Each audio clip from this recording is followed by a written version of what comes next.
Hello friends, ஒரே மாதிரி பாயசம் செஞ்சு போர் அடிச்சிச்சுன்னா இந்த ரெசிபி ட்ரை பண்ணி பாருங்கள். மக்கானா பாயாசம் வேறு ஒன்றும் இல்லைங்க, லோட்டஸ் சீட்ஸில் பாயாசம். இதுக்கு ஒரு பேனில் கொஞ்சமாக பட்டர் ஆட் பண்ணிவிட்டு மக்கானா நல்லா வறுத்து எடுத்துக்கோங்க.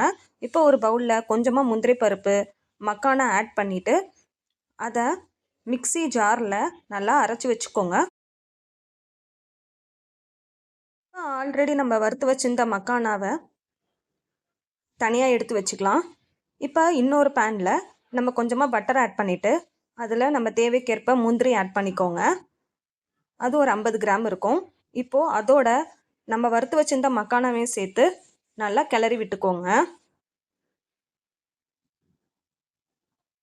ஸ்டவ்வை சிம்மில் வச்சுட்டு நல்லா கிளறி விட்டுக்கோங்க. இப்போது அதில் 1 லிட்டர் பால் சேர்த்துட்டு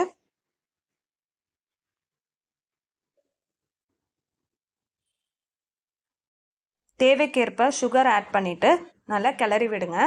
சுகருக்கு பதிலாக நாட்டு சர்க்கரையும் சேர்த்துக்கலாம். நல்லா கிளறினதுக்கப்புறம் நம்ம அரைச்சி வச்சுருந்த பவுடரையும் சேர்த்துட்டு மறுபடியும் நல்லா கிளறி விட்டுக்கோங்க.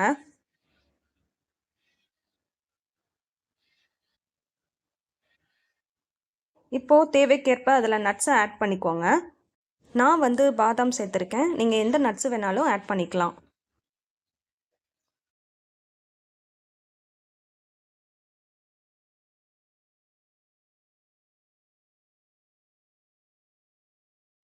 அதுக்கப்புறம் ஒரு மூடி போட்டு நல்லா வேக விட்டிங்கன்னா சுவையான மக்கானா பாயாசம் ரெடி ஆயிடுச்சு.